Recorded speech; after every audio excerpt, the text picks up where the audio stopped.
71. Last week, his estate announced a new album would be released in March. The never-before-heard songs were recorded in 1986. The audio tapes of the original recording sessions recently were discovered in the family archives. We get a look now at Johnny Cash the Man.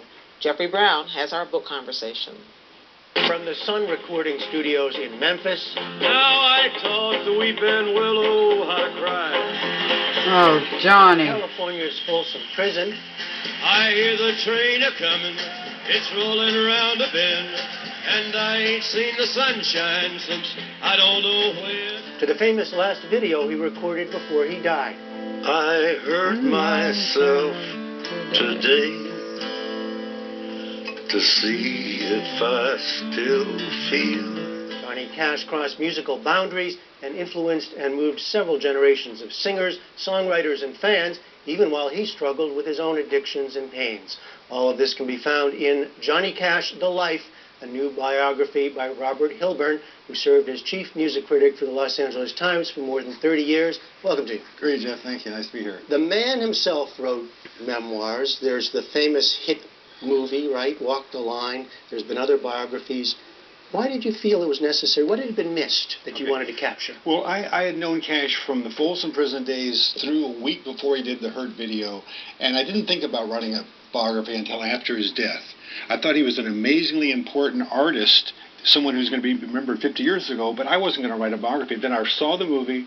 I read the books about him. I didn't think they told his story. I thought they didn't explain the artistry of him or the struggle in his private life, and I thought he deserved to have his story told. Did he have an early sense of mission or struggle?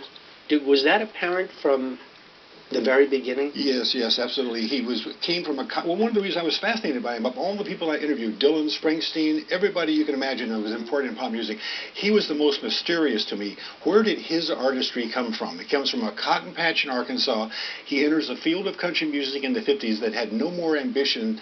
No one else had any more ambition than a hit on the jukebox. But he had a mission. He wanted to lift people's spirits, almost like a minister in a way. He no matter how much problems you have, no matter how much suffering you've gone through, no matter how much you've sinned, don't lose faith. There's better times ahead. But that's part of reflecting his own life, right? Because, the running theme here, the addictive personality, hurting himself, hurting other people, his career and even his life in danger several times along the way. Well, that's the kind of bonus. I mean, I didn't realize, I thought I knew Johnny Cash before I started the book. I wasn't within 100 miles of knowing Johnny Cash.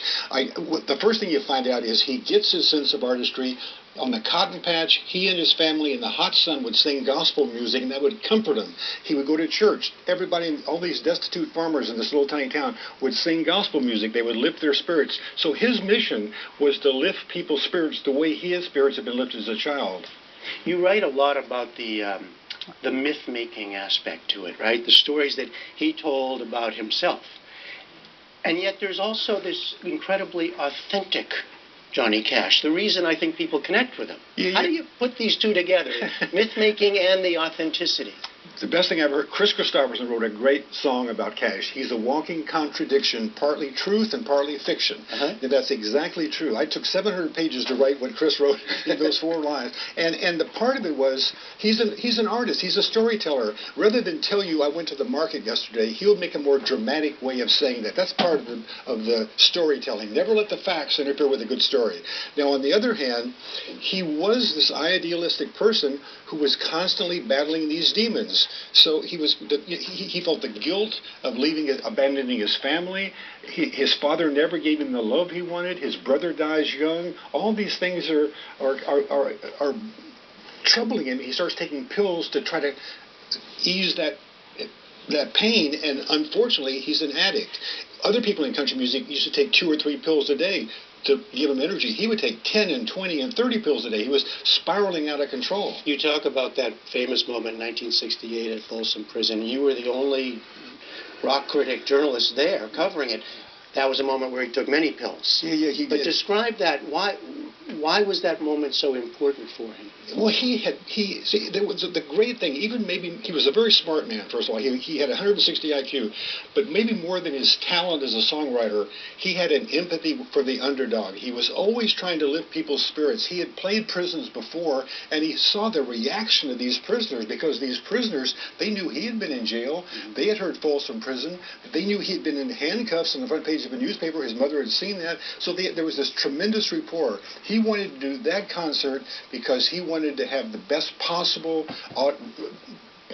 audience reaction on radio. The record company didn't want him particularly to do that. In fact, they didn't. The only reason I was the only music there, Jeff, was they didn't want to invite anybody because they were afraid he was going to be stoned and have to cancel the concert. They didn't want to publicize it at all. Of course not. Of course They not. turned out to be legendary. Fantastic.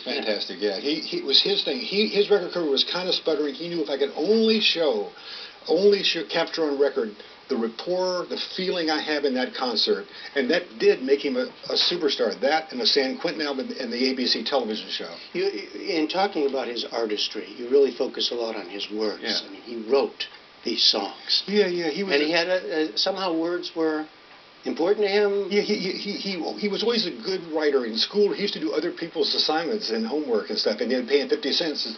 But he had the sense of poetry and songwriting, and he was always best if he was writing about his own life. 5 Feet High and Rising, Hey Porter, Sunday Morning Coming Down. Christopherson wrote it, but he could empathize with that song, The Man in Black.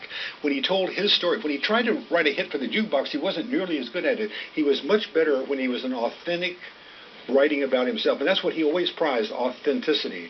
Have you figured out, this is my last question here for now, before we do a rest online, but you've talked to a lot of famous musicians, right? Have you figured out why a Johnny Cash is who he is and so many others aren't? I mean, what is it that separates the special ones? He had a mission, and he had a charisma, and the subject matter he chose to write about, values of American life, the underdog.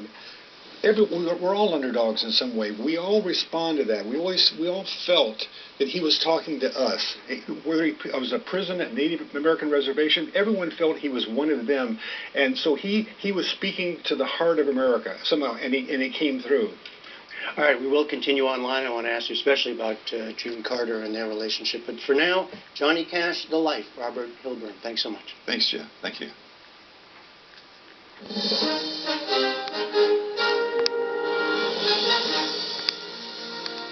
Again, the major development